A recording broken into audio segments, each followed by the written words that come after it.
Dari 114 surah dalam Al-Quran, ada satu yang benar-benar istimewa. Namanya Surah Maryam.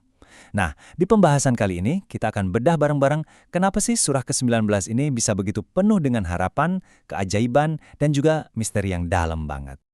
Oke, kita langsung aja ya masuk ke pertanyaan utamanya, yang sekaligus nunjukin betapa uniknya surah ini. Coba deh kita pikirin, dari ratusan surah, kenapa cuma satu-satunya yang dinamai dari seorang perempuan? Ini nih titik awal kita buat ngerti keistimewaannya. Jawabannya, ya tentu saja surah ini dinamai untuk Maryam, ibunda dari Nabi Isa. Simpel kan? Tapi jangan salah, di balik kesederhanaan itu, pesannya kuat banget.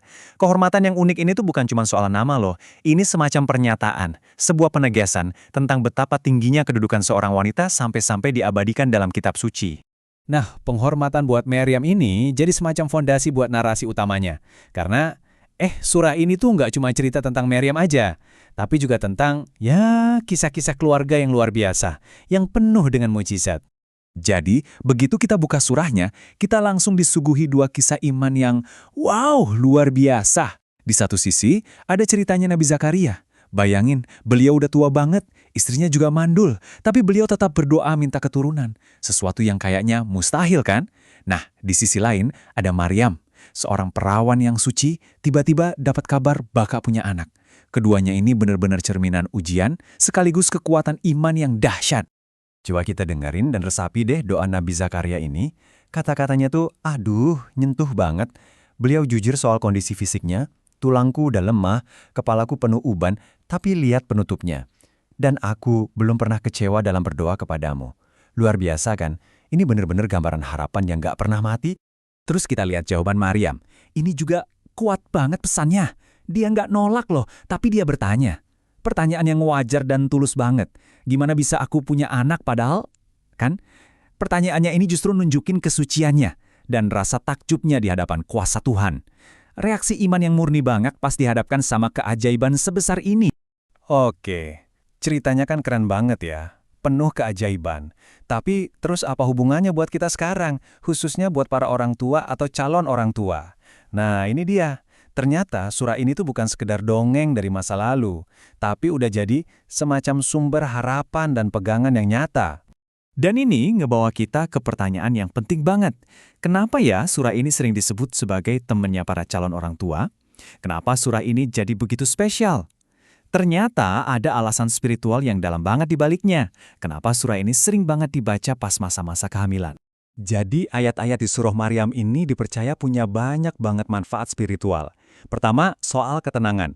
Bayangin deh, ada ayat yang bilang, janganlah engkau bersedih hati. Itu kan kayak pelukan hangat ya, langsung menenangkan.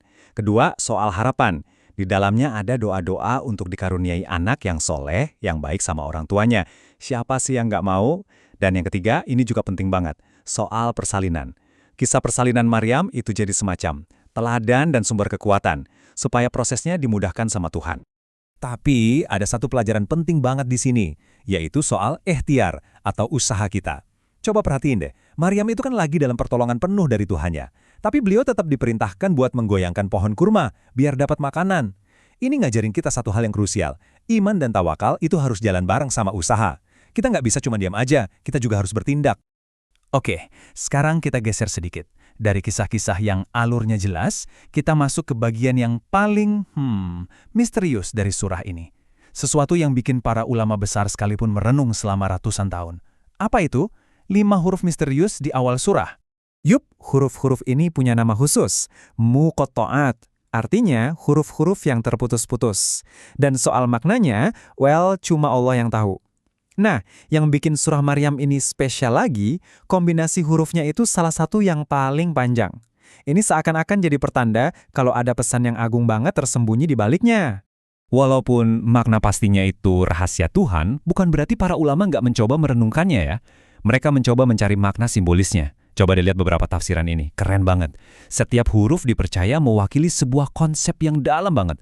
Kaf untuk terbukanya tabir, ha untuk jiwa ilahiyah, dan seterusnya. Ini kayak semacam kode atau kunci buat membuka lautan makna yang jauh lebih luas. Ada juga loh tafsiran lain. Ada yang bilang huruf-huruf ini sebenarnya singkatan dari sifat-sifat Allah. Misalnya, kaf dari kafin, yang artinya maha mencukupi. Ha dari hadi, Maha memberi petunjuk. Ini nunjukin satu hal sih, betapa para ulama itu benar-benar mendalami setiap detailnya, sampai ke huruf per huruf. Oke, jadi setelah kita jalan-jalan dari mulai kisah, harapan, sampai ke misteri di surah yang luar biasa ini, kira-kira apa sih pesan utamanya yang bisa kita bawa pulang? Yuk kita coba rangkum sedikit perjalanan kita barusan. Jadi, kita udah lihat ya, gimana surah ini ngebawa kita dalam sebuah perjalanan yang lengkap banget. Mulai dari kisah-kisah keluarga yang penuh mujizat dan menyentuh hati, terus jadi sumber harapan yang praktis banget buat para orang tua. Sampai akhirnya, kita diajak merenung soal misteri ilahi yang dalam banget. Semua lapisan ini tuh nyambung dan terjalin dengan indah. Sebagai penutup, mungkin ada satu pertanyaan buat kita renungkan bareng-bareng. Gimana bisa ya, sebuah teks yang usianya udah ratusan tahun ini masih terus bisa ngasih harapan yang begitu dalam, apalagi di momen-momen paling personal dalam hidup kita? Mungkin jawabannya ada pada kekuatan surah ini untuk bicara langsung ke hati kita. Melintasi zaman, melintasi waktu, untuk selalu menawarkan harapan di tengah keputusasaan dan keajaiban di saat kita merasa semuanya serba biasa saja.